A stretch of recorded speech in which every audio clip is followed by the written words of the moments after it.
Matapos magluto, sina JM at Binsoy tila nag-aalangan.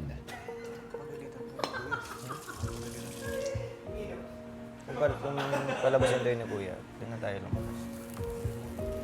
Sabi niya, Kuya, paano gusto nila? Ako nagsabi. Okay lang yan. Feeling ko naman wala.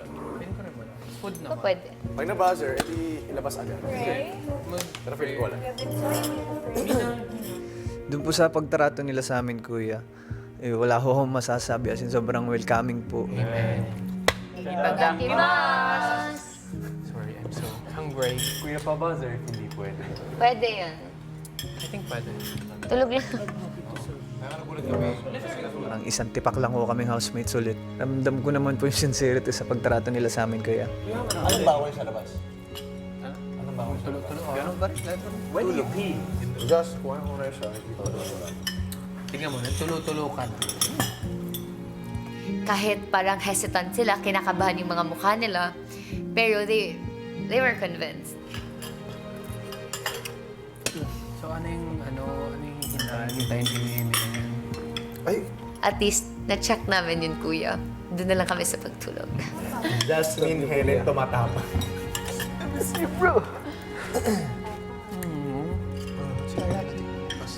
Ha? Oo naman siya. Tumatakbo sa isip ko noon yung kung ano hong iniisip ng mga kasamahan namin na nasa labas o Kuya. Baka ho, nagtataka ho na ho yun sila dahil matagal ho kami sa loob ng bahay o Kuya. Yun po. Ang tagal po nila, kuya. Hindi po namin alam kung ano pong ginagawa nila, kuya. So if mas mapapatagal po sila sa loob, paano na kami? Super sarap na. Thank you, Lord. Matapos ang kanilang hapunan, ipinatawag naman muli sina JM at Binsoy sa confession room. Magandang gabi sa inyo. Magandang gabi din po, Kuya.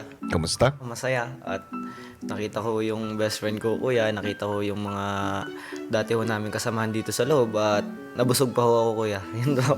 Para sa akin, Kuya, sobrang sayo po na ipagluto sila ulit, Kuya. Lalo na matagal ko rin ho silang hindi na kasama. Masaya rin po, Kuya. At nakagaan din ho ng loob na nagkakaroon ho ng konting usapan, Kuya. At kamustahan po. Ganun. Matapos nyo silang pagsilbihan at napaglutuan ng masarap na pagkain, anong balak nyo? Sleep over! Wala. Binsoy at JM, Yes po, Kuya. nasa sa inyo naman yun dahil maaari naman kayong maglabas-pasok sa loob ng bahay. Oh, pwede.